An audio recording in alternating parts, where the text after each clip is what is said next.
Hi there, guys. So I hope you're well. The camera seems to be doing something strange. That's better.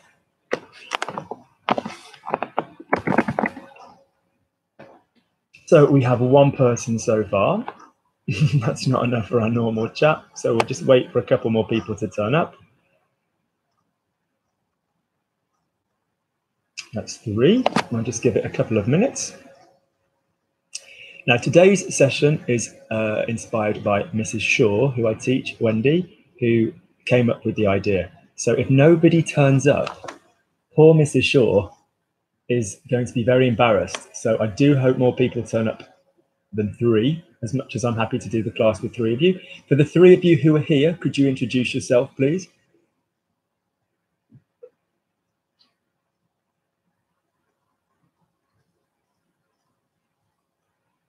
If you could just write and type so I can see who's there.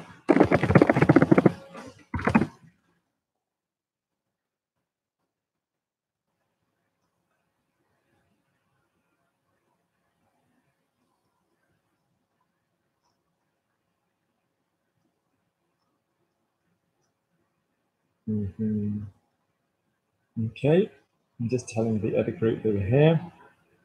YouTube interactive group. 1 second.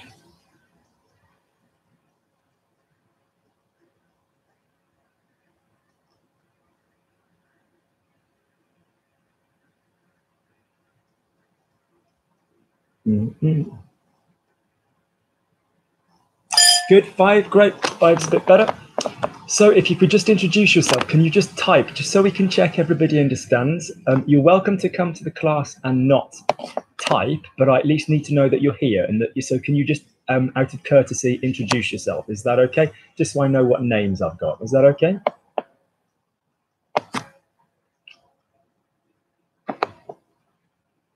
No one has typed anything yet. I can't work unless people type. Give it a couple minutes. Right, I have got Alan. That's great. That's 1 of 6 people who can type. Thank you. That's 2 of 6 people who can type. 4 more people need to type and say hi. I'm not going to sit and teach a class if people can't be asked to say hello or introduce themselves.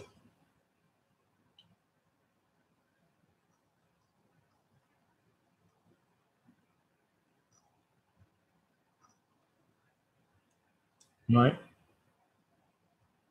Good. Can you just introduce yourself? Can I just have, when I've got 4 people who've said hello, I will start teaching. But I'm not teaching to a sea of empty, blank profiles. So can you just introduce, I don't know who to talk to. So can you just at least just say, hi, Luke, so I know who we're dealing with, yeah?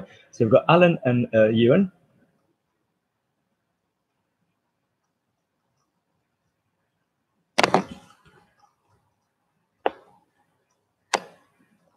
Okay. So you're telling me that of the 8 people that are here, only Alan and Ewan are going to be typing. Is that what's going to be going on? Olivia, finally, thank you. That's 3. 5 more. Can I have a name, please?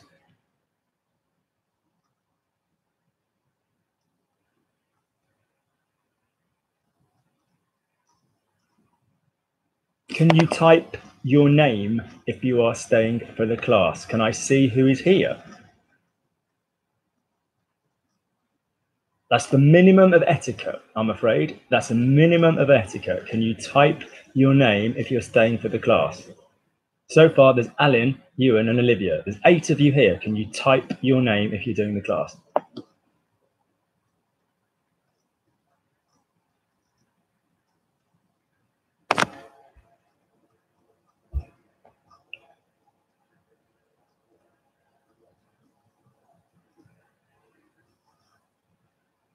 Right, I'm going to start, but I'm not impressed. Like, sorry, guys, but I do these classes for free on my weekend. And if people can't even be bothered to say hello or type and introduce themselves and present themselves, then I'm sorry, but I think that's really rude, quite frankly. So not cool. Don't ask for free help. Don't ask for free videos if you can't even just type your name and introduce yourself. Because that's 3 out of 9 people who've introduced themselves. So, you know, don't send me emails and texts asking for free videos if you literally cannot be bothered to introduce yourself in a public arena, all right? Because that's just not cool. So those of you that are here, can you type for me? I've got loads of emails from other people who've asked me to do certain stuff, and we're going to work our way through those. And obviously, for those of them that haven't been able to come, they've let me know, and I will still deal with it in this lesson. But this lesson is a question and answer video on people's specific problems. So those of you that have got questions and specific problems, hi there, Waka. Good. Have you been here all along? Or have you only just turned up? I've been asking people to introduce themselves. So can you please, can everybody write and type their questions so I can time manage? So if you've come tonight because you've got a question and there's something that you want to ask, because tonight's theme is an open question and answer, can you just type that question now? So now you're going to have to fucking type. Yeah. So can I have you type your question now so I know what the topic is? And if not, I will start dealing with the questions that I've been sent.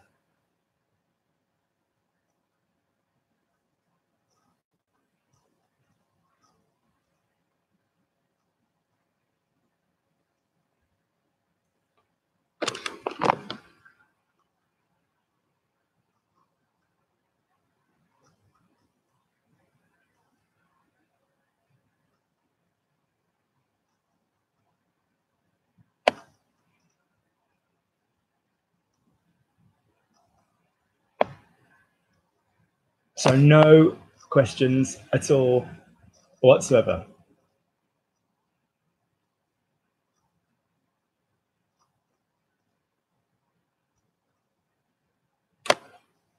Last count, last shout.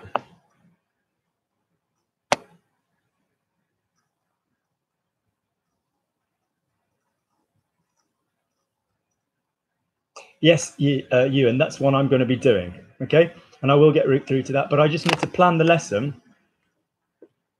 And yeah, any more other than that, because those are the ones I've given time for. Right, you, and let's deal with you. And ignorant people can sort their lives out later, at a later stage. Not being funny, but 9 people turned up, half of whom who haven't even bothered to introduce themselves. I don't find that respectful. I'm really sorry, I don't. So, lovely, Ian. So, there's actually 3 situations, Ewan, sorry, that you need to be mindful of. There is après avoir or après être, there is ayant, and there is en ayant. Okay, there is en ayant. So we're looking at the difference between après avoir, okay. We need a number lock, après avoir fait, en ayant fait, and ayant fait. Yeah, that makes sense. You and those are basically our 3 to begin with. So here are a few ideas. Ayant is number 1 as a general rule, a higher register. Okay, so socially, it sounds like a higher style of language. So certain people are less, statistically, it comes up a little bit less than because of that, and it's a slightly higher register. Okay, so that's the first thing. Hi, Hannibal. Nice. Hannibal turns up, he introduces himself. That's manners. Good. So that's the first thing to be aware of. Okay. The next thing to be aware of, Ewan, is when dealing with ayant, please be very mindful that the equivalent for the être verbs when conjugated is étant. Hi, Ray. Thank you. So the subject with étant isn't obviously present, but the verb will be étant, not soyant. So do not, when you've got being, do not worry about soyant. Forget that. That's slightly more literary, and I don't want you to be using that. Okay, so for the moment, then we're looking at après avoir, après être, ayant or étant plus a past tense or whatever. So here's the definition. They are largely interchangeable in conversation, in oral speech, but there's a couple of differences. Ayant can change person, and après avoir can't. So if I said, after speaking to Alan, who's here, we'll go with, after speaking to Alan, Luke made a cup of coffee. So that means the person who's doing the first clause can do the second clause. Après être sorti de la maison, je suis allé. So I'm going to write those out. So après avoir mangé, for example, I went out. All right? Same person. Après avoir mangé, I went out. Je suis sorti. Okay? Je suis sorti. All right?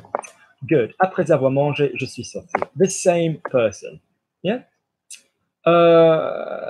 If you wanted to change person, so you could kind of be like, Luke having invited me over for dinner, I went to see him. Yeah? So it'd be like, Luke ayant envoyé an email, Luke having sent an email, Jessica went out for dinner. Yeah? So you can change the sense of that. Okay? Is this clear so far, Ewan? Is this clear so far? Yeah. So one difference already is that you can change person, right? Is that clear so far? Is that first thing? Yeah. Okay. Good. Okay. Next thing. En ayant. Okay. Is so ayant. Let's talk about it. Ayant is more cause and effect. So, for example, after speaking to Alan, Luke went out. Après avoir parlé avec Alan, Luke est sorti. That's just saying in the narrative, one thing happened, then another thing happened. And I could reverse those, couldn't I? I could say, Luke est sorti après être, Luke est sorti après avoir parlé avec Alan. I could change the order.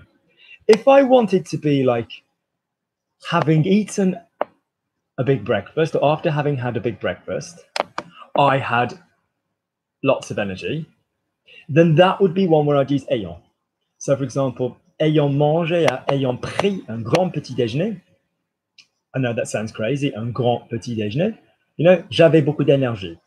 So it's not just the narrative from one to the next that makes sense. It's the fact that the one is sort of saying, my situation altered by this first thing, I then went and did this.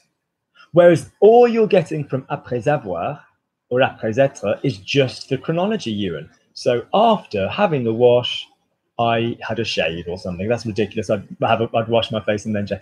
But if that was the case, so that would be like, après m'être lavé, je me suis rasé. Okay, so that is the next thing. That's the next idea. Okay, now there's a lot of interchangeability between ayant and après avoir, but that's another idea. Okay, so far we've had the idea that ayant's a little bit finer in language. We've got the idea that ayant can change a person, and we can't do that with après avoir, après être.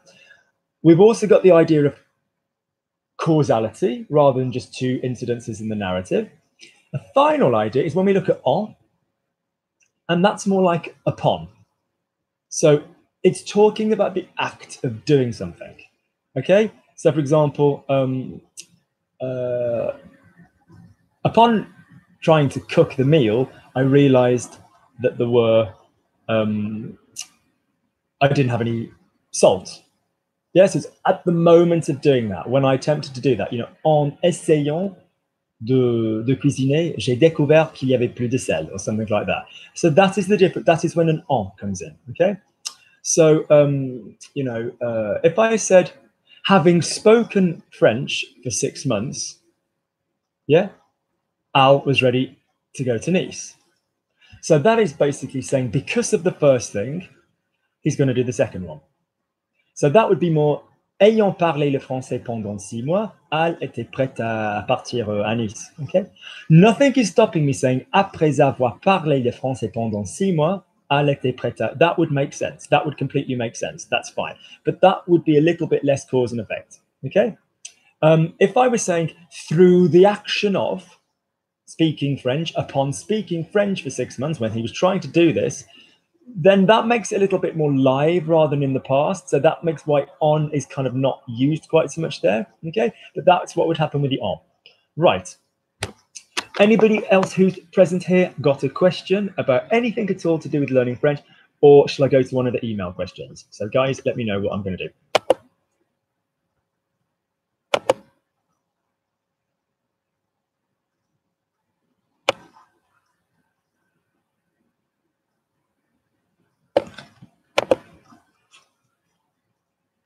All right, so I'm going to go to one of the questions that I received because it was a good one. All right. So, from our friend Chris. So, hi Luke, not sure I will be able to make tonight's lesson live, but I will if I can. I'm aware I've given the verb falloir a bit of a wide berth as it seemed confusing without a personal pronoun.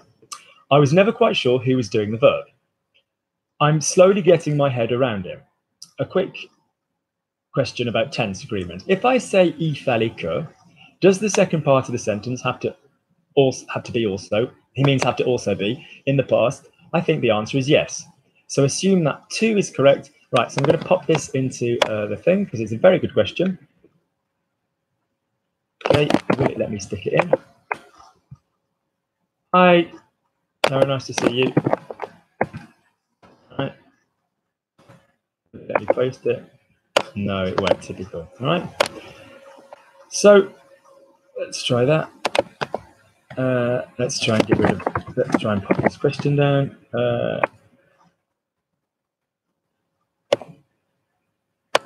Right, so let's get rid of that.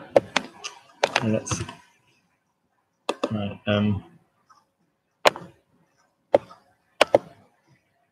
All right, let's get rid of that. Let's get rid of that. I'm going to give you his question so you can read it after.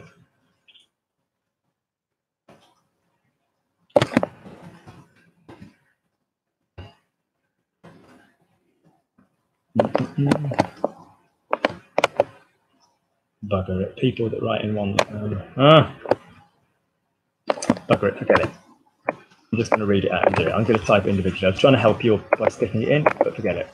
So, what he's basically saying is, does the second part of the question have to be in the past? So, I'm going to stick at the answer to the question that he gave. So he said, right,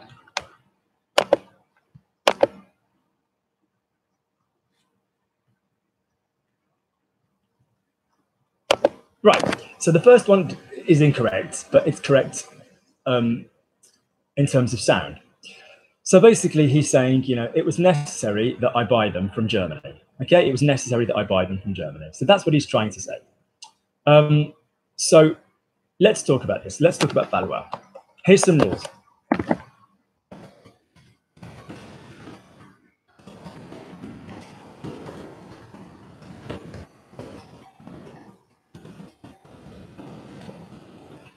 Falloir is never the person doing it, nor is it the thing being needed. So if I said I need a pen,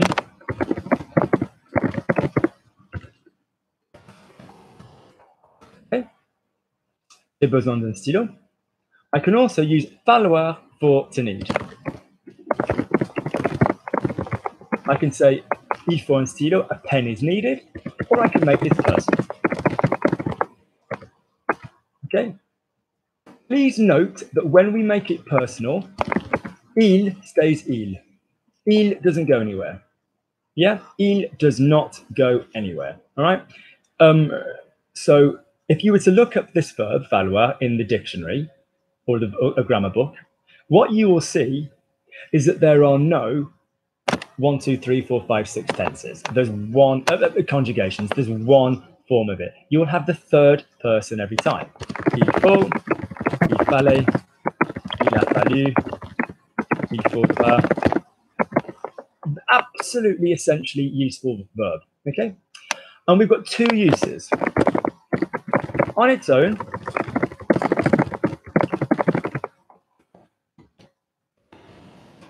or with an indirect. So,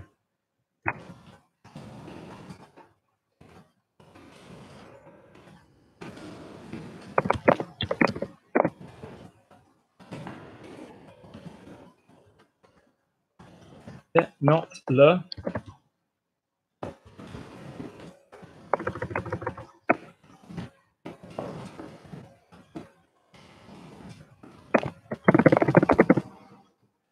No. No, Donzi. No, just doesn't happen. Because the thing that's going to be needed, that's just silly, Donzi. The thing that's going to be needed is going to be coming after the thing. So it would be, I have need of it.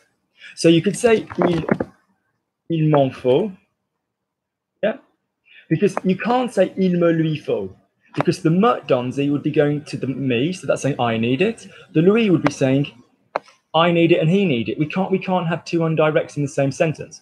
So what we're basically saying is the first part of this question is that if you are going to use il faut with a person, keep il, keep faut, and then have an indirect pronoun. It to me is necessary. It to him is necessary. It to them is necessary. Okay?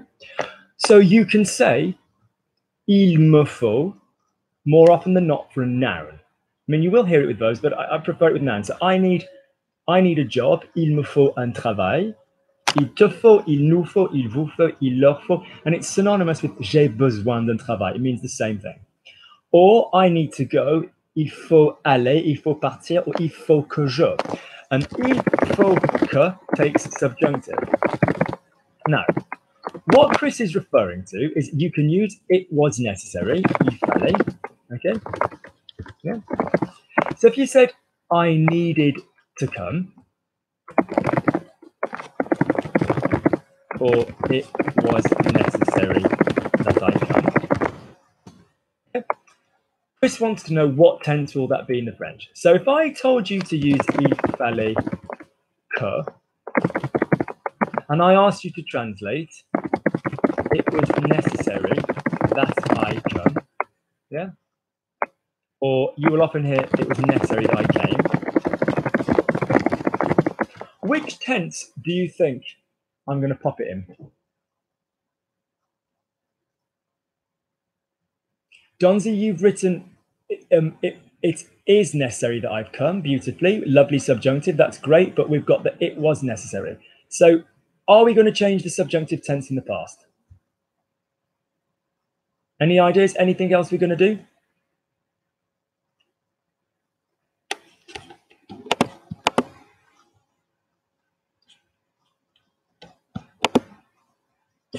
No. Okay. So in older French and in older forms of literary French, and if you speak Spanish or Italian, you'll be familiar with this, there was something called the imperfect subjunctive. Okay. This is not to be used. Yes, but we didn't say c'est nécessaire, Donzi. We said il fallait. We were using il fallait, yeah? But because it's an adjectival form, we try and use il rather than say anyway. We've talked about that before. If you're trying to talk about nouns, use say. If you're talking about adjectives, use il, elle. But the point is, if you, in older French, and you will come across this in very formal or archaic literature, you had a tense that is known as the imperfect subjunctive. And if you speak another Latin-based language, so for example, if you speak Spanish or Italian, you will come across this tense. And to be brutally honest with you, none of you are going to go and start writing French in a hurry. If you were to look it up on word reference, so I'm going to put manger up on word reference, you will see that it's in grey. Okay, you will see that it's in grey. And this is a tense which basically it's extremely rare. It's extremely rare. So we still understand what it means from old literature, if you're sort of first language French or you spend a lot of time in France, but you could go your whole life and never even use it. I mean, the passé simple is rare orally, but in books it's completely everyday. Okay, so what I'm saying is, particularly if you're coming from another Latin language, orally you would just go with the present. So, you know, I needed to come. Il fallait que je vienne. Notice we could also get around that by saying il fallait venir, and we'd know that you were talking about me. So il fallait que je vienne, present tense. So it was necessary that I came, or it was necessary that I come. I mean, whatever. You will often use both in English. Alternatively, you can say il fallait venir, but we would need to know you were on about you. So to answer Chris's questions on his two examples, it was necessary to buy them from Germany. As long as it's completely obvious that it's talking about you, il fallait les acheter, you know, de l'Allemagne, il fallait les acheter. So, or it was necessary that I buy them. So I'll write out both versions. So il fallait que je. So when you have a que, you have a person. Je les achète. Il fallait que je les achète from wherever, or il fallait les acheter. Yeah, but you would not do like any other form of a tense using imperfect, or what have you. There is not. You wouldn't use the. It was necessary that I be in a state of buying them. You're not going to use. You're not going to use any of the past tense in that situation. Good. Next question that I've had from someone. So to sum up his question, can you, right. What's this one? So, hi there. Could you briefly go over the meanings of des fois, parfois, and oh, right. Okay. So, I'll put this in the room.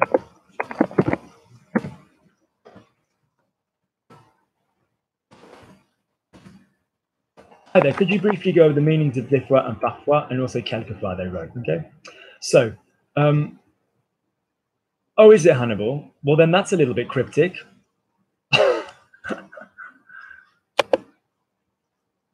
So you send me a letter and an email and you don't even talk about it, and you don't even go, hi, Luke, who I speak to regularly.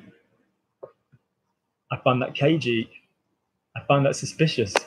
Anyway, the point is I'm doing a video on this one very soon, incidentally. So I'm not going to go into it too much, but I just want to say a few things now. The use of des fois is overly used in modern French. Now, when do you start saying a language is evolving? And when do you start saying that there's mistakes happening? Because the language that we're speaking now isn't the same as the English from 200 years ago. So every change that's taken place is evolution, okay? So basically, I'm going to be doing a video on this. I'm not going to go over this now. I will set you a video homework based on this video, and then we will talk about it in class, because you won't gain anything from the explanation now, because it's quite a long and subtle explanation. Because it's really, people really struggle to get the difference, okay? Some general rules for now, though, Hannibal, okay? So I will set you all des fois, okay? It's not the first choice. It doesn't have the same power as parfois and quelquefois. Other ideas, parfois can be used repeatedly. So sometimes I go to the cinema, sometimes I go to the pool, it depends. Parfois je vais au cinéma, parfois je vais à la piscine. Whereas quelquefois would kind of be like, that can kind of be used in isolation. But there's other subtleties to it, and it's not an easy thing for French people. We mess this up all the time. And also, it's difficult to teach people who are second language French. I will do a video on it, and I just think we need to go through multiple examples. It's all about whether you're necessarily it's in accordance with something, whether you're looking at a hypothetical possibility, like it doesn't happen very often, but on some occasions this could happen, okay? So it's a really, really, really good question. It doesn't happen very often, but on some occasions this could happen, okay? So it's a really, really, really good question. You whose name we don't know because you hide in shadow and legend.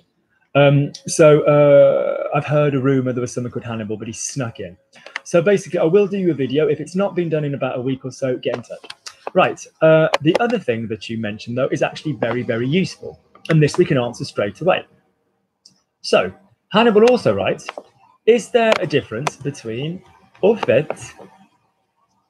d'ailleurs, and par ailleurs?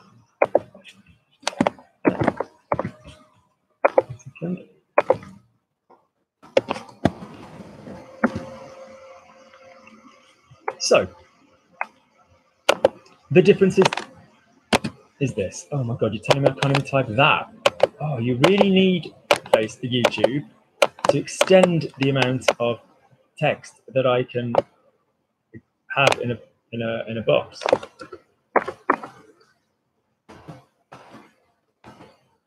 Good. So yes, it's working. Great. So we're basically in a situation where we've got en fait. I'm going to add another one. Au fait, par ailleurs, d'ailleurs, ailleurs. Okay? 5 there. Let's go through them. First things first. Ailleurs means elsewhere. Okay? I was going to go for a drink with Al in this pub, but it was closed, so we went elsewhere. On est allé ailleurs. Okay? D'ailleurs means Oh, and another thing, like else. So basically, d'ailleurs is like, imagine I was talking to, let's say, Wendy. So, who I won't be talking to after this class because, you know, such a bad idea. But the point is, if I was talking about a lawyer, so you see that guy over there, Wendy, he's a lawyer, yeah? You know, he you know, by the way, he's also kind of married as well, you know, so it's kind of like, it's not a total subject change, okay? It's not a total subject change. It's kind of like, oh, incidentally, by the by, another thing, you know, okay, whatever, okay? So it's kind of quite casual. You might go, well, why is ailleurs involved? Because it's not elsewhere. We're talking about the same guy. But it's kind of like still close to him, not a total change of topic, which interestingly in French, to really change topic suddenly, we call passer de coq à l'âne, passing from cock to donkey. But it's just kind of close. So it's kind of like d'ailleurs, yeah. So it's kind of like, oh, by the way, incidentally, yeah, okay. If you go with par ailleurs, besides suggests that you've already previously given your argument and someone has taken, and then you're having to back it up. Like, and besides which, you know, that suggests that you've already previously given something. So it's not quite like besides. Okay. I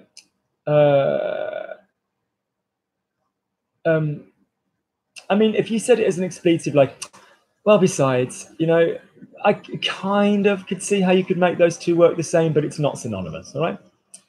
So d'ailleurs would be the closest, just conversationally. I'm just going to say, you know, something slightly different, but not totally different. Par ailleurs is a little bit more.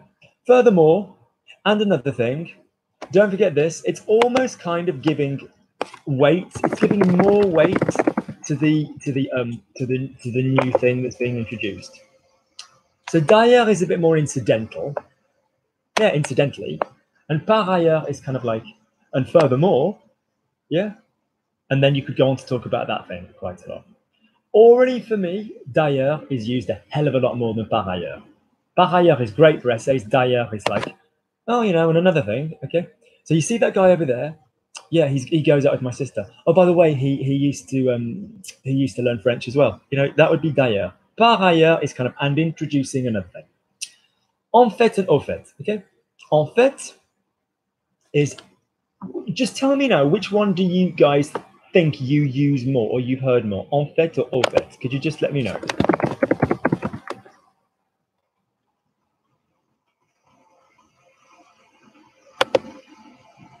Could you let me know which one you think you use more? En fait or au fait?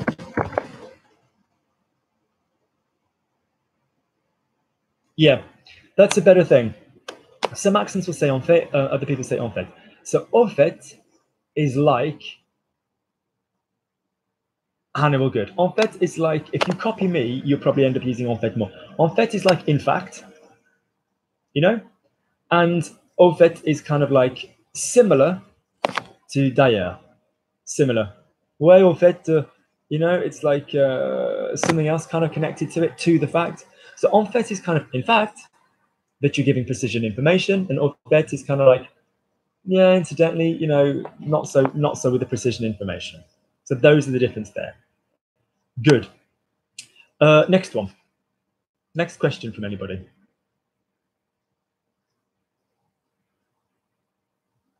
Yeah, S on the end. But by the way, you know, it's like, yeah, and if it was kind of like, and furthermore, yeah, so if it was like, oh, and furthermore, something else I need to tell you, I'm learning Spanish. J'apprends will have an S on it, Shinobi.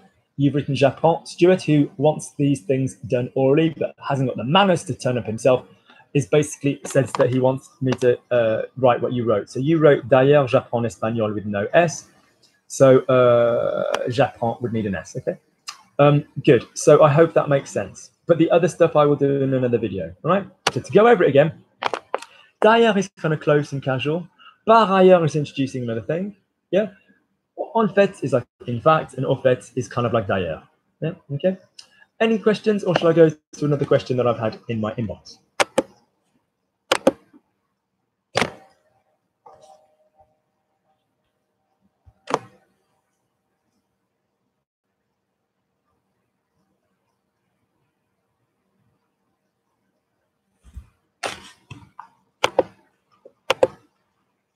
Okay, so question I've had in my inbox. Can you explain the difference between prendre, amener, apporter? Okay, right. Right, I'm sorry, you weren't fast enough. I'm going to finish the one I was talking about. And I'll ask you that again. So next time I asked you, can you give me the question straight away? Okay. Dérisoire. I'm going to get pretty freaking dérisoire, let me tell you.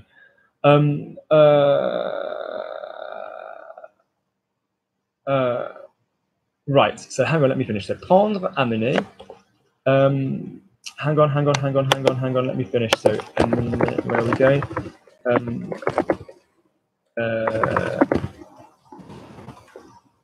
Right, 1 second.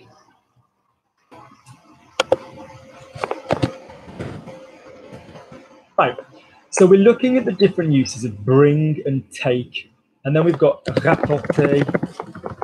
You know, I'm going to also use chercher as well. So we're basically looking at verbs of moving things and people around. All right. So if I said to you, I took John to school. I took John to school. Could you don't have to do the whole sentence because good God, we haven't got time for that. The speed it seems to be taking people to type today. But could you type the verb that you think I would use? If I said I took John to school, which verb would you go with?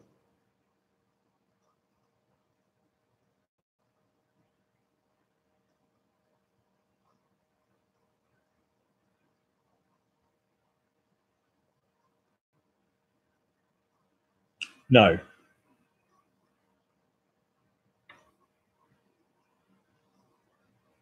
Good. So the verb amener and emene, basically there's a double M in emene anyway, which is confusing to people.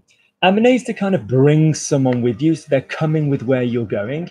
And emene is you on purpose, you're taking them to where they need to go. That's generally, there's a few other subtleties, but I honestly find when teaching people who aren't first language French, that is basically the best one. Yeah. So I took John to school. J'ai emmené. Yeah. Okay. So I'm going to come and get you from the airport. Je vais venir te chercher. Yeah. I'm going to come and pick you up. That's a common verb. I'm going to drop you off at the airport. I'm going to drop you off. Yeah, je vais te laisser, but je vais te déposer. Je vais te déposer. You can have as well. But je vais t'emmener is basically I'm going to take you to. So if you need to think of it as bring and take, if that helps you, then that's great. All right. So amener, emmener. The core forms are obviously going to gain accents. They're going to gain grave accents. So je t'amène, je t'emmène. Right? Okay. And obviously they're going to be direct because they're the things that you're taking. So je l'ai amené will be a person. Okay. Apporter is to bring an object. So I always say if it were raining, no, what am I on about? If I was with my friend Alan and he passed out, okay, and I needed to get him out of a building, I'd carry him.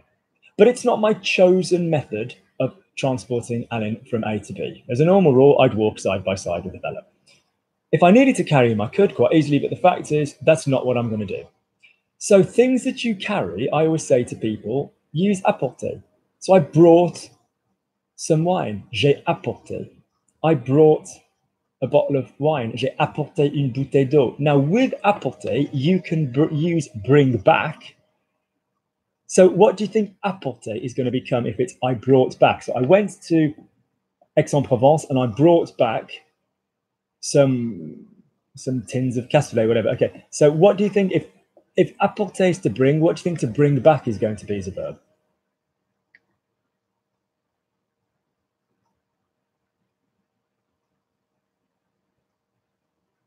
Thank you. Honest to God, I don't understand the problem with the typing in this group. I really don't. Anyway,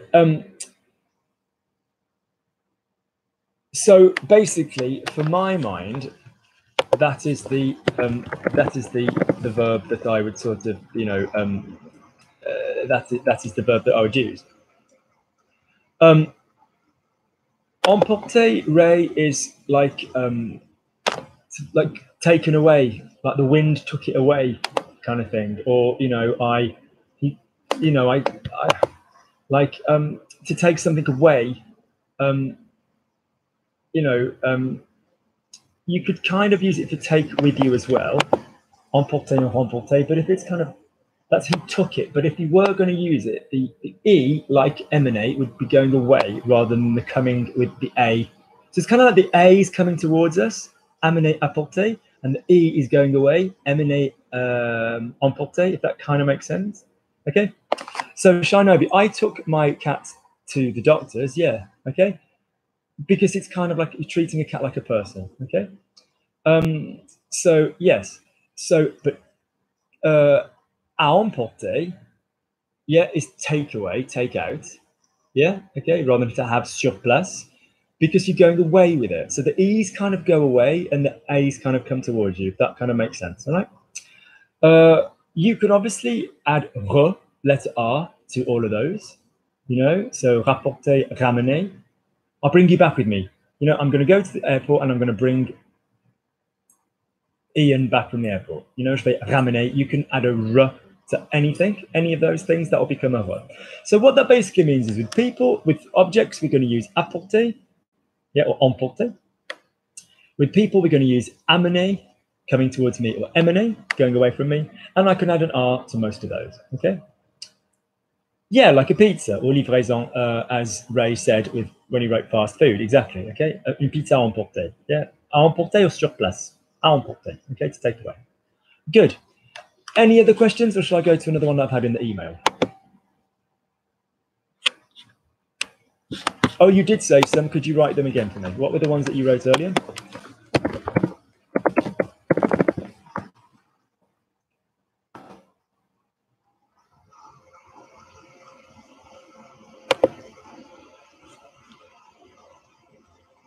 What were they? Somebody wrote something about comprendu and somebody wrote something about... Oh, yeah, okay. Ray asked, is quoi at the end of a statement just an affectation? If it is, I'm very affected. So basically, you can very much use quoi as a question word. And can I please make this absolutely clear that if you are using the word what as a question word, you do not have any presence of esker, you do not have any presence of any other, anything else. So for example, what are you doing, Luke? Tu fais quoi? Mais tu fais quoi? Yeah. You wouldn't use the affectation quoi twice. You wouldn't use it as an affectation after a question. You would go tu fais quoi quoi. That doesn't exist, So if you're using what as a genuine word what, then that's different. What Ray is referring to, je pense que je vais venir quoi. Like, I think I'm going to come, what? So it kind of almost doesn't have a meaning. It kind of dilutes the exactitude of what you're saying. It kind of stops it being 100% verbatim, this is what I'm going to do. It's kind of like and like, because when people say and like, it's actually emotionally non-committal, because it's sort of saying it's kind of like this thing I'm telling you rather than I'm giving you an exact answer. So if you look at the origins of and like, it's like, oh, because I can't properly describe it to you. You know what I'm trying to say. And like is the simile, as in, Luke dances like a beautiful animal. It's a simile, it's a comparison. So both of those are helping you to make your point. Quoi is exactly the same. So for example, if you said, je pense que je vais venir quoi. Yes, it's like more or less, I think I'm pretty much going to come. So sometimes it doesn't change the meaning at all. Other times it just makes it ever so slightly softer. It makes it a bit more cash. Yeah, moi quoi, je pense que je vais venir quoi. Tu veux quelque chose à boire quoi? More likely to not be used in questions. Yeah. But if that kind of makes sense. I personally am a massive user of quoi. Okay? But I'm more than aware that I'm doing it. Donc, je pense que c'est quelque chose que tu devrais essayer d'utiliser, quoi. That you should try and use, Yeah? Shinobi, can you give me an example of M&A? We've had one already. Did you mean emporter or M&A? I took him to the airport. Je l'ai amené à l'aéroport. Yeah, to take a person. Yeah, okay. Good. I took John to school, as Shinobi you wrote earlier. You know, do you mean another example? What other question? Dérisoire.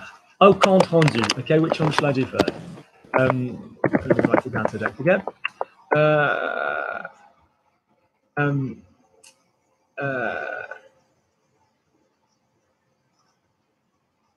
It's kind of got two powers to it. It's kind of like, as an adjective, you know, derisory, as in it's kind of like ridiculous. It's almost insulting. It's hilarious. It's joke, you know. So, for example, they offered him a ridiculous price. Yeah, on lui a offert, you know, un prix mais dérisoire. Okay, dérisoire. Okay, in that case, it just means ridiculous, absolutely ridiculous. Okay, but the origin of the etymology of the word, well, the etymology is the origin. What it's basically saying is it is derisory, so it is basically ridiculing. Yeah, risible, to use the word. It's kind of laughing at something else. It's mocking something else. So the price is mocking you. It's saying, if you think that amount of money is acceptable for your house, then you're taking the piss. So basically, it's the very formal way of saying tu te moques de moi. And as you know, those of you that have come across the expression, se foutre, I need to type. No, Shinobi, I said that before. Amine would kind of be like bring someone, yeah, rather than take. This might be a question of what your home language is, but bringing someone to school suggests that you're going to school and they're going to accompany you. Taking them is be like the main thing is it's all about where they're going. It's more about them. So if you said, do we know? Does everybody here know the expression "se foutre de la gueule de quelqu'un"? Do you all know that expression, se foutre de la gueule de quelqu'un? Yep. So, yeah. So this expression can literally mean you're taking the piss, as in you're saying, Luke, you've got such a strange face. Ha ha ha ha ha ha ha. Yeah, tu te fous de ma gueule. And I'm like, are you taking the piss? Tu te fous de ma gueule. But in the same way in English, you can say you're taking the piss. Then that's basically also going to be like, £40? Are you taking the piss? You know, are you guys, you know, so are you having a joke? Are you having a laugh? So that you'd use the same thing. So c'est dérisoire can be a little bit of that as well. Okay. I'm interested in a shirt because the price is ridiculous. As in, are you only interested? Is that why you're interested in it? Because the price is crazy, so therefore you think it's worth more. Is that what you're trying to say? Good. Next question.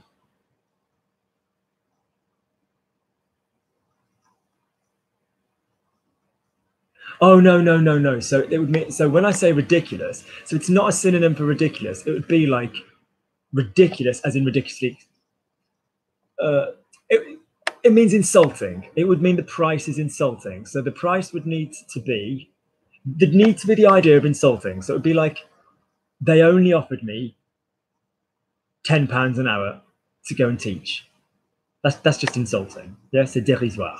Okay, that's the idea. Okay, yeah, like as in it's, so it could be cheap, it could be expensive, but it's the fact that the price that they're offering you is insulting. Okay, good. Any other questions specifically on the Q&A?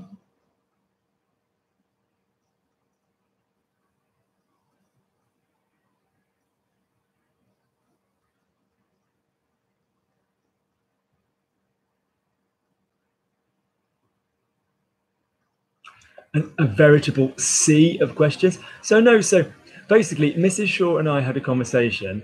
Au compte rendu. So do you mean the noun au compte rendu, which is basically like a report, you know, a going over, a précis, the minutes of something, or do you mean the verb se rendre compte? Is that, which, could you just tell me which one you meant? Do you mean the noun un compte rendu, or do you mean the verb se rendre compte, like I realized, je me suis rendu compte? Which one did you mean?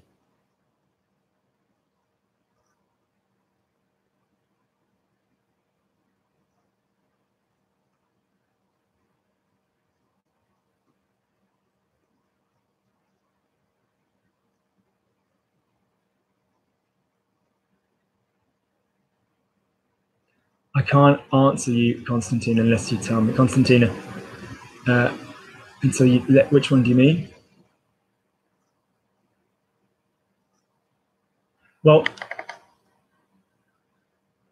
let's, can you just type an answer?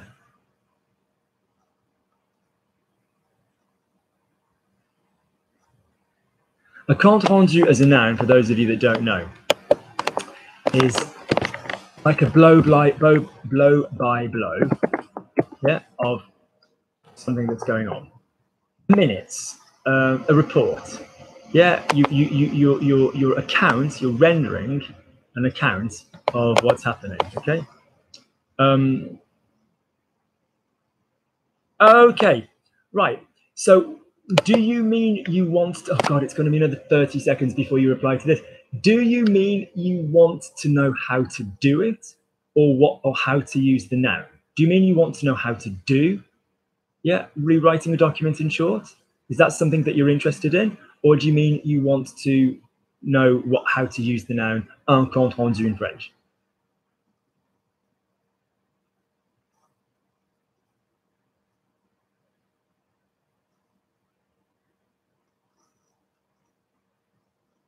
I think you mean how to do it, don't you?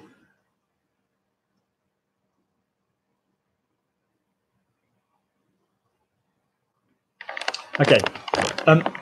It's a good question. I wish people could. Yes, great. God, why does it take 2 minutes for everybody to answer? Right, Constantina. So it's a very, very, very, very highly featured, or it used to be very highly featured in a lot of exam boards. I personally think it's really, really useful because it allows you to handle data. Here's some common things. Okay, if you've got an exam on this, Constantina, please do email me and I'll send you this more specifically. But what we're talking about then is a précis. It means, so you'll often read 3 pieces of text and you have to often compare them or whatever, reduce them. So this one talks about this one talks about this, and you need to talk about the differences between texts quite a lot. And that's a very, very, if you're doing the DELF and the DELF exams, that will definitely come up. 100%. You need to handle the material, and so there's a couple of ways of doing it. Firstly, be very, very mindful of the difference between direct and indirect speech. So, for example, if I had my friend Alan who says, "I want to go to the beach," when I report on that, I'm going to say, "Al wants to go to the beach." If Al said to me, "Luke, I want to go to the beach," when I report on that, I'm going to say, if it's not the same time, if it's in the future, Al said he would like, or he would want to go to the beach, or he wants to. So I can either use the present, Al says he wants to go to the beach, or I can say Al said that he would like to go to the beach. The same thing will take place in French. So, for example, if you're using a present continuous, or with the verb to go, so you don't obviously have that in French. I am going, it doesn't exist. So it would be, oh, Al says he's going to the beach. How was yesterday? Oh, it was great. I saw Al, he says he's going to the beach. Okay. You can use the same tense, but whereas in French, we would use the future for that. So we'd swap tenses for that. So my main advice would be to Google direct, indirect speech in French. For example, if your article is writing about somebody, in the present tense, this happens, this happens, this happens. If you're handling data, okay, so be very clear whether you're doing a compte rendu of data that will be in the same tense. So it could be, this is the situation in France, this is how much recycling happens, this is how much waste there is, da, da, da, da, da, da, da. If you're talking about the article and you're keeping it the same tense, Constantina, so if you could say, no, the article talks in overview about the different types of waste management in France. Yeah, okay. That would be my first advice, is to check which tense you're doing. If your compte rendu is looking at an article which is talking about something in the present tense anecdotally, you might choose to do your compte rendu with, Mark said that he went out, that he met somebody, and that they had a great time. Okay, so be careful which tense you're using first. That would be my first piece of advice. My second piece of advice would be to never, ever, ever, ever is the more obvious a time to use pronouns. It's so an important time. You don't want, Vicky said this, then Vicky said this, and the guy said that he wanted to talk to Vicky. No, so Vicky said that she would be doing her work and that her mother would be speaking to her. You know, it's a really, really important time to get on the back of pronouns. You don't want to be using the nouns more than once in a compte rendu, okay? Second thing is you want to extract automatically any adjectives, okay, unless they are differentiators. So if it said France is recycling cheap metal, but it's not recycling industrial metal enough or something, okay? So unless it was talking about the importance of cheap and industrial, for example, adverbs and adjectives. So Jemima said she had a really good time at, at the market. Jemima said she enjoyed herself. The first thing to go that goes would be the excess. So the adverbs, so Luke bought a really nice piece of cake. Compte rendu, Luke bought a piece of cake. Adjectives completely go out the window. It's not the main thing. Firstly, look at whether the verb action that's taking place.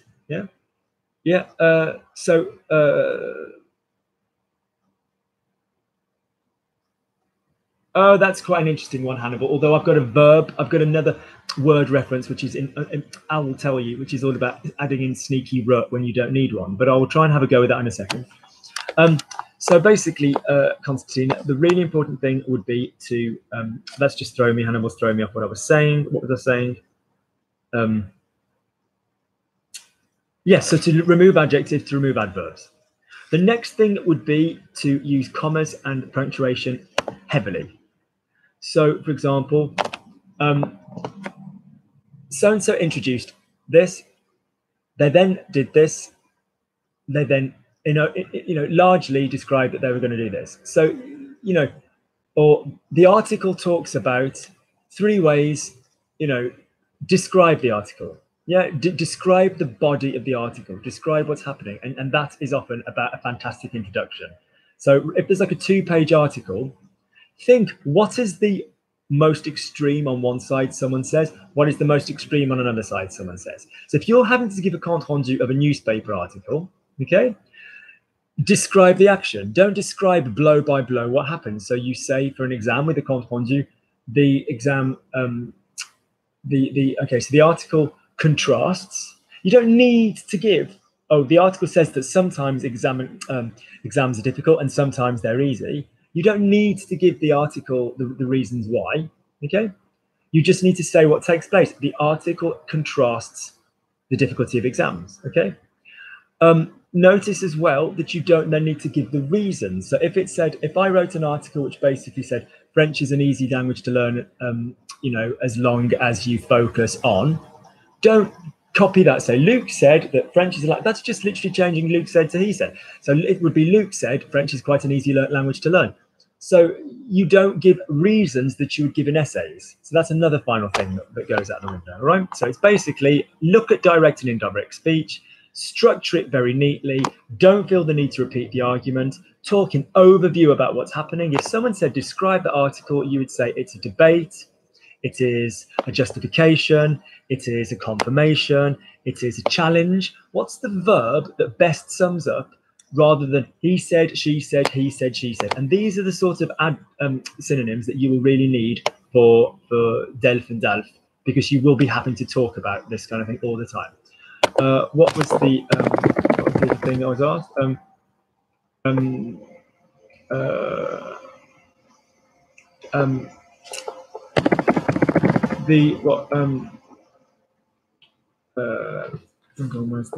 I made another little list of email questions.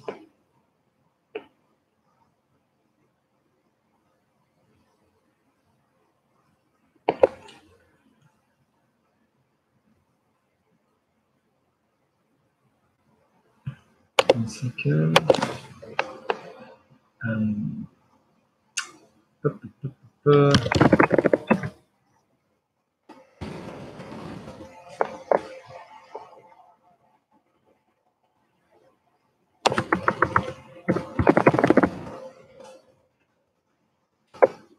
Right.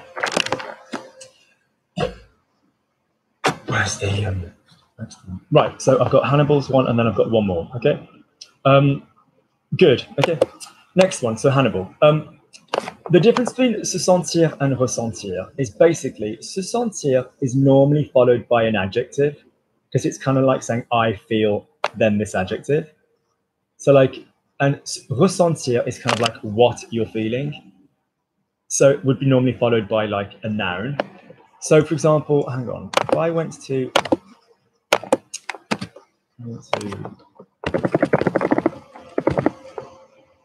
if I type je ressens into Linguist and it gives me a randomized list of possibilities. So je ressens le besoin, I feel the need. You know, ce que je ressens as in the thing that I feel. Ce que je ressens pour toi, what I feel for you. Yeah. Je ressens la même chose, I feel the same thing, talking about a noun. Je ressens un vide, I feel an emptiness, a lack. Yeah. So that would be a better way of thinking about it with the noun. If I typed in je me sens malade, adjective, je me sens bien, je me sens mal, je me sens mieux. It's all adjectives and adverbs. Yeah, je me sens à l'aise. Okay, so basically that is what I would say to be wary of. I would also say to be mindful that there's a lot of expressions with feel. So for example, to feel someone's pain, you know, that's a noun, so ressentir. I feel guilty. We don't say that in French. We say I'm culpabilizing myself. Je me culpabilise. Okay. So so you wouldn't say like je me sens coupable. You just wouldn't say that. So not really. So it's kind of like that's something else to be aware of, that we just don't use it as much as we do in English. Okay. I felt that. What did you think of the film, Al? Well, I felt that it was really, you know, I wouldn't use the verb feel for this. Okay, so my general advice to you is that Hannibal is that feel is overused in French compared to English when people try and translate. Okay, very much so. So a couple of other things to be mindful of. Both of them are subjunctive, commonly. You know, so it's fantastic that you feel. C'est fantastique que tu te sentes, or c'est fantastique que tu ressentes, whatever. Be mindful that sentir can also mean smell. So if you don't use it appropriately, sentir on its own. So that smells good. Ça sent bon. Yeah, that will be an adjective. Be careful because your mouth will be used to ça sent bien. Se sentir bien because of feeling good. But that would be like his ability to smell was good. Okay, so the dog's fine. He smells well enough. Okay. No, so the cakes smell great. Yeah, ça sent bon. That smells really good. So that's my other advice, is just to not overuse that verb, to be really honest with you, okay? Also not to forget the other option, Hannibal, which is to use sentiment. So, you know, I felt, you know, j'ai éprouvé, you know, quelques sentiments then the noun again, yeah? Feelings of guilt or pleasure, or, you know, you could go with that, okay? Anything else?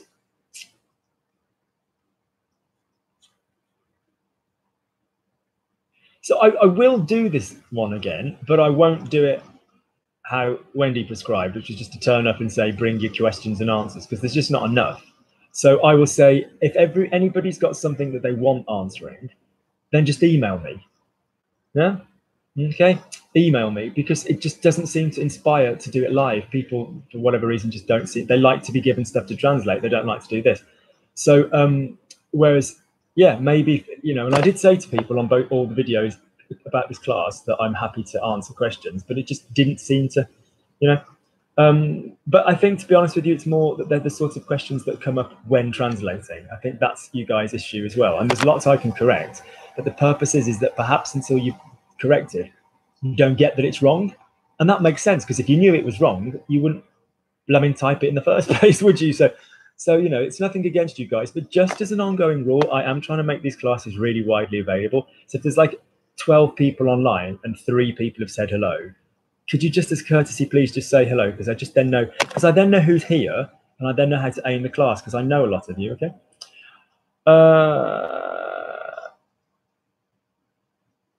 Okay, do you mean when you say quelque chose à manger and quelque chose à boire? Is that your question, Hannibal? Because that's quite a good one. Is that what you meant? Although we'd actually have a preposition.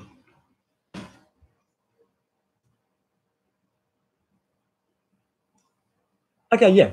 So basically, manger is an infinitive that can only be preceded. So you can say, I want to eat, je veux manger, I like to eat, j'aime manger, je veux manger, je préfère manger, je déteste manger. I hate eating, I love eating, okay.